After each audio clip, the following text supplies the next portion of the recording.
സാധാരണ ആയി ഒഴുകിക്കൊണ്ടിരിക്കുന്ന ഒരു പുഴ. നമ്മുടെ കേരളത്തിൽ ധാരാളം പുഴകളും നദികളും ഉണ്ടായിട്ടും നമുക്കെന്തേ ഈ ബുദ്ധി ഉദിക്കാഞ്ഞെന്ന് ഞാനിവിടെ വന്നപ്പോൾ എനിക്ക് തോന്നിപ്പോയി. ഇവിടെ പുഴയുടെ നടുവിൽ ഇരുമ്പ് കാലുകൾ നാട്ടി ടൂറിസ്റ്റുകൾക്ക് വിശ്രമിച്ച് പ്രകൃതി ദൃശ്യങ്ങൾ ദർശിക്കുന്നതിന് വേണ്ടിയിട്ടുള്ള ഒരു സംവിധാനം വളരെ ചിലവ് കുറഞ്ഞ രീതിയിൽ ഇവിടെ നിർമ്മിച്ചിട്ടുണ്ട്.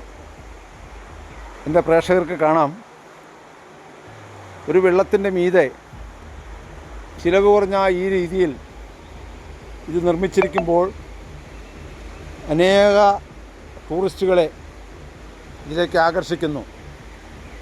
അങ്ങ് ദൂരേക്ക് നോക്കിയാൽ അനേക ടൂറിസ്റ്റുകൾ ഈ പുഴയുടെ നടുവിൽ പണി കഴിപ്പിച്ചിട്ടുള്ള കോട്ടേജുകളിൽ ഇരുന്നു കൊണ്ട് ഭക്ഷണം കഴിക്കുകയും അവരുടെ നർമ്മസല്ലാപങ്ങൾ അവിടെ ചിലവഴിച്ചുകൊണ്ട് സമയം അവരതിനു വേണ്ടി മാറ്റിവെക്കുന്നത് നമുക്ക് കാണാൻ സാധിക്കും.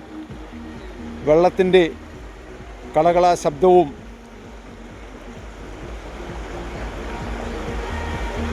സംഗീതത്തിൻ്റെ നാദസ്വരവും എല്ലാം കൂടി ഒത്തുചേർന്ന് ഇവിടെ ഒരു ടൂറിസം പദ്ധതിക്ക് രൂപം കൊടുത്തപ്പോൾ കേരളത്തിലേക്കാളും എന്തുകൊണ്ടും താഴെയുള്ള അരുണാചൽ പ്രദേശുകാർക്ക് ഈ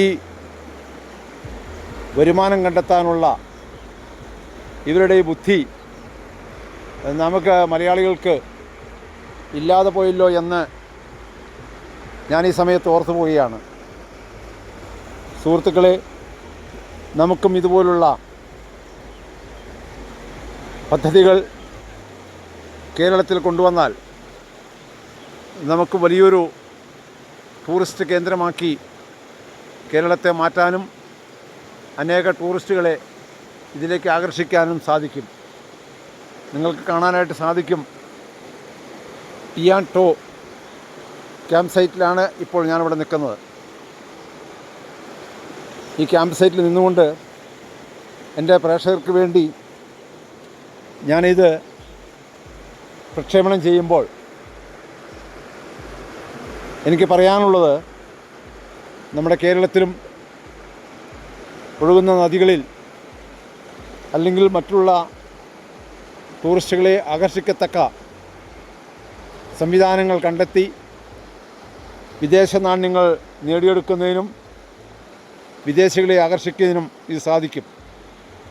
നിങ്ങൾക്ക് കാണാം, കാട്ടുവള്ളികളാൽ നിർമ്മിച്ചിരിക്കുന്നതായിട്ടുള്ള ഒരു നടപ്പാലം. വളരെ പ്രകൃതിയിൽ നിന്നുള്ള വള്ളികളാൽ നിർമ്മിച്ചതായിട്ടുള്ള ഒരു പാലമാണ് ഞാനിപ്പോൾ നടക്കുമ്പോൾ നിങ്ങൾക്ക് കാണാനായിട്ട് സാധിക്കുന്നത്. മഴവെള്ളത്തിലും ഒഴുകിപ്പോകാത്ത രീതിയിൽ കമ്പി വലകളാൽ കല്ലുകൾ നിർമ്മിച്ച് കല്ലുകളെ കെട്ടി അതിലാണ് ഈ തൂണുകൾ സ്ഥാപിച്ചിരിക്കുന്നത് എന്ന് നിങ്ങൾക്ക് കാണാനായിട്ട് സാധിക്കും. എൻ്റെ പ്രേക്ഷകർക്കായിട്ട് ഞാനിത് കാഴ്ചവെക്കുന്നു.